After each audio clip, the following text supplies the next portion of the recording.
திட்டுறதுன்னா 3 மதத்தையும் சேர்த்து திட்டு, ஒரு மதத்தை மட்டும் ஏன் திட்டுறீங்க தான் கேட்குறோம். தேர்தலுக்கு தேர்தல் எதனா ஒரு டூப் விட்டு மக்களை பிரிக்கிறது தான் பார்க்குறாரு. அவருடைய எண்ணம் அதுதான். மத கலவரம் தூண்டுனா இந்துக்கள் வந்து கன்சல்டேட் ஆவாங்க. அவர் வந்து ஒரு பிரதமர், உலகமே அவரை வந்து பாராட்டுது. இந்த மாதிரி அகன்ஸ்டா நம்ம பேசக்கூடாது ஒரு பிரதமருக்கு. தேர்தல் ஆணையம் தான் வேடிக்கை தானே பார்க்குது. அவங்களுடைய கைக்குழியா தானே இப்ப தேர்தல் ஆணையம் இருக்குது.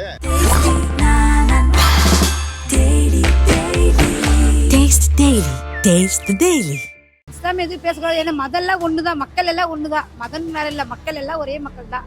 நீங்க பெரிய அதிகாரியா இருங்க, பெரிய பதவியில இருங்க, ஃபர்ஸ்ட் ஒரு நல்ல மனுஷனா இருங்க. பிரதமர் மோடி ஏப்ரல் 21 ராஜஸ்தானில் நடந்த பொதுக்கூட்டத்தில் பேசிய போது நாட்டின் செல்வத்தை எல்லாம் முஸ்லிம்களுக்கு தருவதாக காங்கிரஸ் கூறுகிறது என அக்கட்சியை விமர்சித்துள்ளார். மீண்டும் இன்று ராஜஸ்தானில் பேசிய மோடி மக்களின் சொத்துக்களை பறித்து காங்கிரஸ் அதன் சிறப்பு வாய்ந்தவர்களுக்கு கொடுக்க சதி செய்கிறது என்ற உண்மையை நான் வெளிப்படுத்தினேன். அதற்காக காங்கிரஸ் பீதி அடைந்துள்ளது என பிரதமர் மோடி பேசியிருக்கிறார். இது குறித்து மக்களிடம் கருத்து கேட்கலாம் வாங்க. இது வரைக்கும் மக்கள் பிரச்சனை, மக்களை தூண்டுதல், 2 பிரிவையே உண்டாக்குறதுக்கு தான் அவருடைய வேலை வாய்ப்போ, மக்களுடைய விலைவாசி உயர்வோ, ஜிஎஸ்டியோ இதெல்லாம் பேச மாட்டார். தேர்தலுக்கு தேர்தல் எதனா ஒரு டூப் விட்டு மக்களை பிரிக்கிறது தான் பார்க்குறாரு. எந்த காலத்தில் காங்கிரஸ் அது போல் சேர்ந்துக்குது சொல்லுங்கள்? இதெல்லாம் வந்து மக்களை பிரிக்கிறது. ஆனால் மக்கள் ஏமாற மாட்டாங்க. போதும், பட்டது போதும், மாணவர்கள் போதும், விவசாய பட்டது போதும், வேலை வாய்ப்பு இல்லை.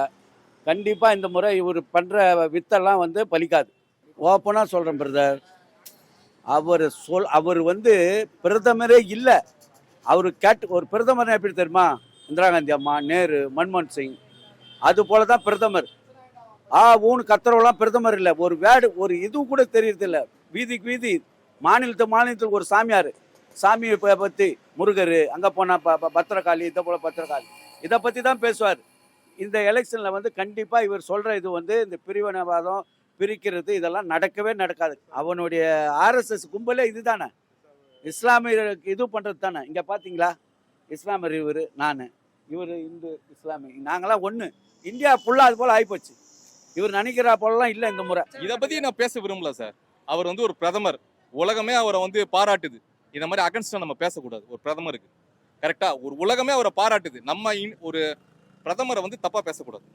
இதனால நாடு வளர்ந்து தான் இருக்கு நம்ம மோடியால. அதனால அவரை பத்தி பேசக்கூடாது. ஆனா வந்து அவர் இஸ்லாமியர்களுக்கு எதிராக பேசுறாரு சார். இது வரைக்கும் இஸ்லாமிஸ்க்கு ஏதாவது பிரச்சனை வந்திருக்கா சார்? இந்த 10 வருஷத்துல ஏதாவது ஒரு வெத்துக்குட்டு சண்டை அதெல்லாம் நடக்காது. ஒரு இடத்துல 10 இடத்துல நடக்கும் சார். அதெல்லாம் கணக்குல வரக்கூடாது. இதை நீங்க முதல்ல மீடியாலே போடக்கூடாது. நாடு நல்லா போதா நல்லா இருக்கட்டும் சார். சிஏஏ சட்டத்தை கொண்டு வந்தாரு. ஆகாது சார். இது ஜனநாயக நாடு சார். ஒண்ணுமே ஆகாது. உங்களுக்கு ஒண்ணு தெரியலன்னு நினைக்கிறேன். இன்னைக்கு இந்தியால இருக்க சொத்துல அதிகமா முஸ்லிம்ஸ் கிட்ட தான் அதிகமா இருக்கு. நீ போய் ரிசர்ச் பண்ணி பாருங்க. இந்தியாவில் இருக்க சொத்துக்கள்ல அதிகமா முஸ்லிம்ஸ் கிட்ட தான் இருக்கு. அவங்க சந்தோஷமா தான் இருக்காங்க. நாங்க அண்ணன் மாதிரி தான் பழகுறோம். எந்த சண்டையும் வராது. ஒரு முதல்கட்ட தேர்தலில் கணிசமாக வாக்கு வரும்னு பார்த்தாரு. அது வாக்கு வந்து அவருக்கு நெகட்டிவாக தான் வந்திருக்கு. மக்களுடைய எதிர்ப்பு கூடி இருக்கு. இன்டர்ன் எலெக்ஷன் கேம்பெயினில் வந்து அவரால் அவருடைய சாதனைகளை எதுவும் சொல்ல முடியல. அதனால் வந்து இதை மாதிரி முஸ்லீம்ஸ்க்கு எதிராக ஒரு வன்முறையை தூண்டுற மாதிரி கடைசியில் மதம் சார்ந்து சில விஷயங்களை பேச ஆரம்பிச்சிட்டார். ஒரு நாட்டோட பிரதமர் வந்து அப்படி பேசுறது தவறு. அவர் எல்லா ஊருக்கும் தானே பிரதமர், இன்டர்ன் எல்லா மக்களுக்கும் தானே. முஸ்லீம்ஸை வந்து அவர் இவ்வளோ வேறுபடுத்தி பார்க்கறதுன்றது ரொம்ப தப்பு.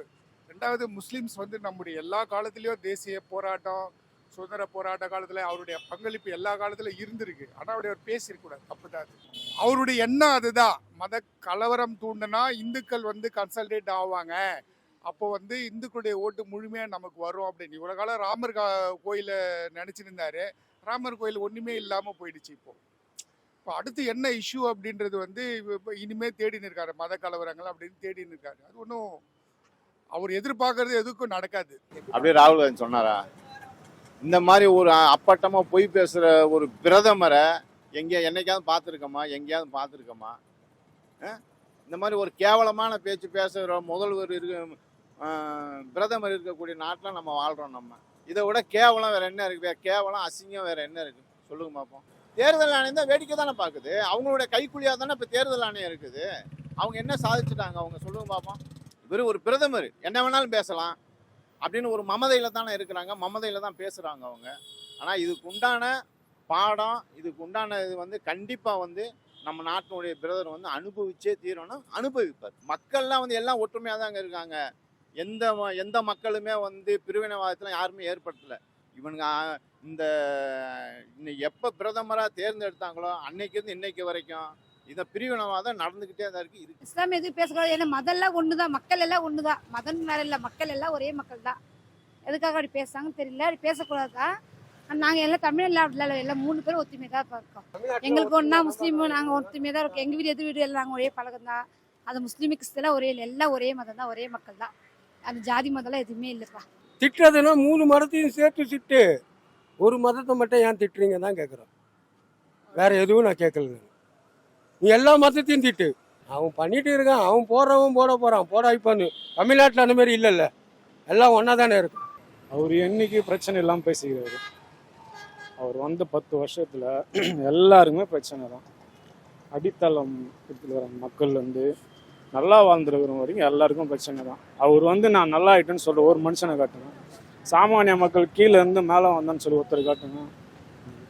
அவர் இருக்கிறது நமக்கும் சரி கிடையாது, நம்ம தேசத்துக்கும் நல்லது கிடையாது.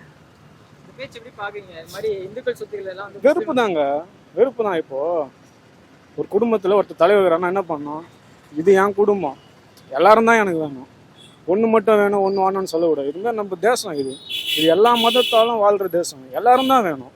நீ மட்டும் தான் வேணும், நீ மட்டும் இருக்கக்கூடாது, அவங்க இருக்கக்கூடாது, இவங்க சொத்தெல்லாம் அழிச்சிடணும்னா தப்பு இல்லை. அது நீங்கள் பெரிய அதிகாரியாக இருங்க, பெரிய பதவியில் இருங்க, ஃபஸ்ட்டு ஒரு நல்ல மனுஷனாக இருங்க, வயசுக்கு ஏற்ற அந்த ஒரு இது இருக்கணும். அதுவே இல்லை எனக்கு கேட்டால்.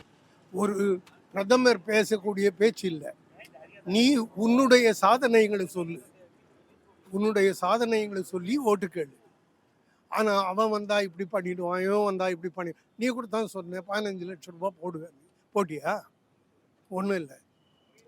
அப்போது உனக்கு நீ என்ன சாதனைகள் புரிஞ்ச இது வரைக்கும் அதை சொல்லி ஓட்டு கேட்கணும். ஓட்டு வாங்கிறதுக்காக அவரு இப்போது தோற்று போயிடுவோன்ற பயம் வந்துட்ட காரணத்தினால இந்த மாதிரி, அதாவது ஒரு பிரதமருக்கு உண்டான தகுதியே இல்லாமல் இதெல்லாம் பேசுகிறாரு. என்ன பேசணும் அவருக்கு தெரிய மாட்டேது, வாய்விட்ட மாதிரி பேசினுக்கிறா. அவன் ராஜஸ்தான் ஒரு பேச்சு பிரச்சாரம் பண்ணதா, உத்தரப்பிரதேச பிரச்சாரம் பண்ணதா.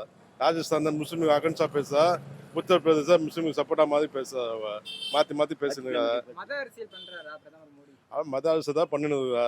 அந்த கட்சி மத இதான ஆர்எஸ்எஸ் பிஜேபி தான் மத அரசு தான் பண்ணுவாங்க, அந்த அரசு தான் பண்ணுவாங்க. மத கருத்து தூண்டு அவங்க வேலை, அந்த வேலை தானே. மத கருத்து அங்கங்கே தூண்டு தான் விடுவாங்க. 2019 அப்படி தான் பண்ணாங்க. இந்த தீவிரவாதிகள் அது பண்ணாங்க. இப்போ 2024 அந்த மாதிரி பண்ண முடியாது, ஏன்னா பப்ளிக்கு தெரிஞ்சு போயிடுச்சு. இப்போ எலெக்ஷன் ஒன்று பண்ணுறாங்கன்னு சொல்லி அதுக்காக இப்போ இந்த மாதிரி பேசுனாங்க. மோடி பேசுகிற ஆச்சரியத்துக்குரியது இல்லை. ஏன்னா அவர் சங்க பிரிவாரில் வந்தவர், அவர் அரசு வந்து அவர் அதை பேச செய்வார். அது எப்படி ஒரு இந்துக்களுடைய சொத்தை பிடிங்கி ஒரு முஸ்லீம்களுக்கு கொடுப்பாரு ராகுல் காந்தி? அப்போ இது எவ்வளோ பெரிய ஒரு மதக்கலவரத்தை உருவாக்குறதா விஷயம். ஒரு நாட்டின் பிரதமர் இந்த மாதிரி செய்கிறது என்ன ஒரு கோமாளித்தனமான விஷயம். இல்லை கோமாளித்தனமான விஷயமா இல்லை ஒரு இதாக ஒன்றும் புரிய மாட்டேங்குது. இப்போ அதே பிரதமர் போய் ஊபியில் என்ன பேசியிருக்காரு, வேறு ஆளுகளுக்கு அதே அங்கே பேசின ட்ரெண்டு வேறு, இங்கே வந்து வேறு ஆளுகளுக்கு கொடுத்துருவான்னு பேசியிருக்காரு. அப்போ இவரை பற்றி நம்ம என்ன நினைக்கிறதுனா, இவர் நாட்டின் பிரதமர் இருக்கிற லாய்க்கு தகுதியற்றவர் தான் நினைக்கிறது. அதாவது மன்மோகன் சிங் என்ன கூறினாருன்னா, அவர் பேசினார், அவர் இப்படி பேச கிடையாது. அவர் என்ன சொன்னாருன்னா, சிறுபான்மையினர்களுக்கு என்ன முன்னுரிமை அளிக்கப்படும் தான் சொன்னார். இந்த சிறுபான்மையினருக்கு முன்னுரிமையாக சரியாக புரியல. அவருடைய விளக்கத்தை அவர் பார்க்கணும் தேடி. ஏன்னா ஒரு நாட்டின் பிரதமர் போய் பேசக்கூடாது, அண்டப்புழு அண்ணாமலை மாதிரி பேசுறது தவறுது. என்ன அந்த பிரதமர் அதை எடுத்து பார்க்கணும், மக்களுக்கு அதை காட்டணும். ஊடகங்கள் நீங்கள் தான் பண்ணணும், அதை நீங்கள் தான் மக்களுக்கு அதை காட்டணும். அது எப்படி வந்து மன்மோகன் சிங் செஞ்சிருவார். உலகத்திலே தலை சிறந்த ஒரு பிரதமர் அது மன்மோகன் சிங் தான் நாட்டில், தெரியுமா உங்களுக்கு? பொருளாதார நிலைமையெல்லாம் இது பண்ணவர். இவர் வந்து இன்னைக்கு இருந்துக்கிட்டு இவர் இந்த மாதிரி ஒரு மத கலவரங்களை தூண்டி நாடு பூரா தீப்பத்தி எறின்னு நினைக்கிறாரு. இந்த சொல் 1000 அணுகுண்டுகளுக்கு சமமானது. இது இந்தியா மக்களுக்குள்ள, ஒரே நாட்டில் உள்ள மக்களுக்குள்ள மக்களை அடிச்சுக்கிட்டு சாவறதுக்கான வழிமுறை இது.